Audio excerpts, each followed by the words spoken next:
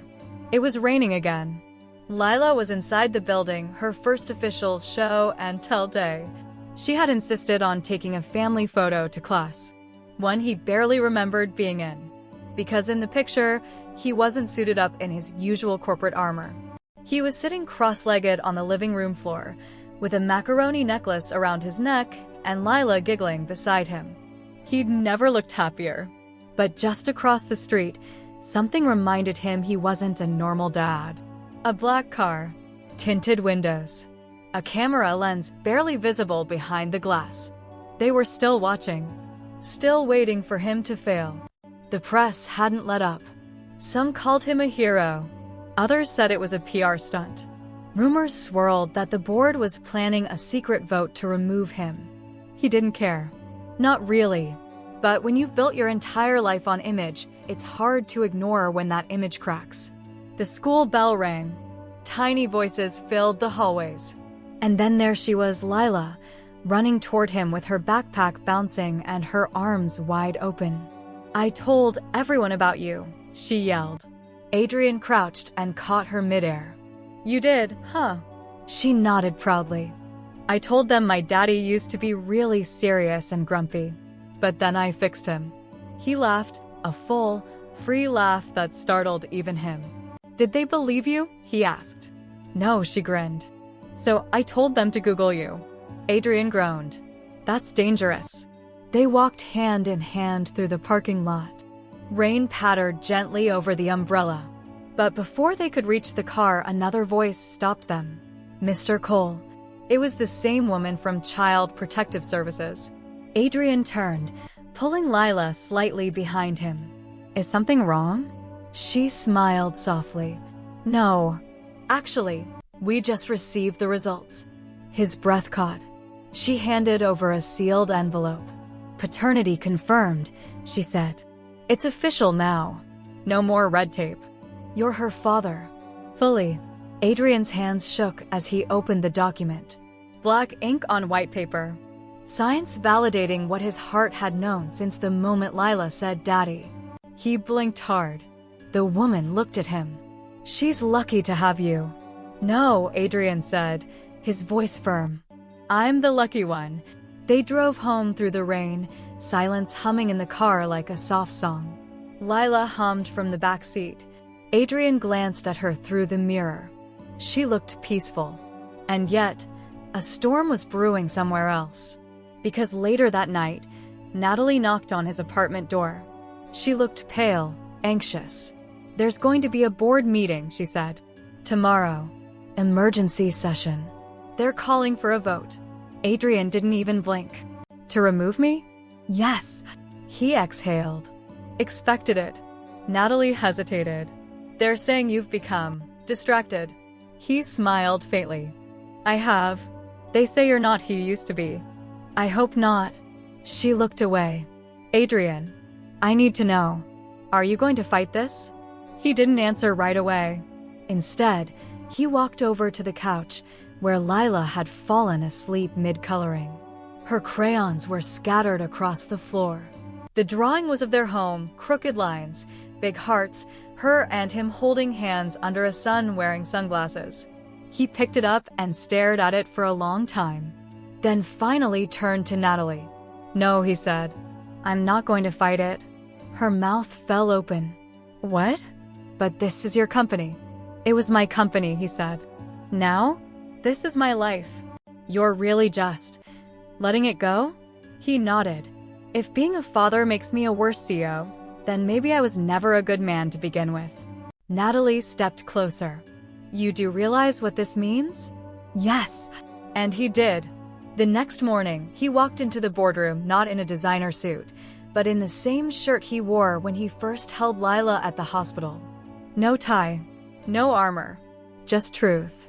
The room went quiet. The chairman cleared his throat. "Mr. Cole, You're aware why we're here? I am. You've changed, Adrian. The press is relentless. Investors are nervous. You've missed meetings, disrupted schedules. Adrian raised his hand. May I speak before the vote? The room nodded. He stood, walking slowly around the table. I built this company on control, on precision, on never letting anyone close enough to slow me down. He paused, his voice steady. But 3 weeks ago, a little girl walked into my life and wrecked every system I ever believed in. She showed me that my schedule was empty, my success was hollow, and my title meant nothing if I died a stranger to my own child. He laid a single photo on the table, the same one Lila took to school. That's my new bottom line. Silence. Some looked away. Others stared, stunned. The chairman finally asked, "Are you resigning?" Adrian looked at the photo once more. "No," he said. "But if being a father disqualifies me from leading, then maybe this company needs a different kind of leader."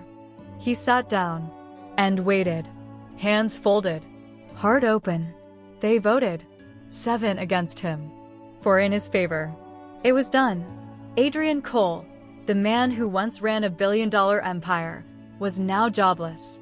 But as he walked out of the building with his briefcase in one hand and a crayon drawing in the other, he had never felt freer. Lila met him outside, holding a cupcake with a candle in it. "What's this?" he asked. "It's your Happy New Life cake," she said. "We celebrate new beginnings." He crouched beside her. "You really think this is a new beginning?" She smiled. "I know it is." He lit the candle, closed his eyes. And this time, his wish was simple.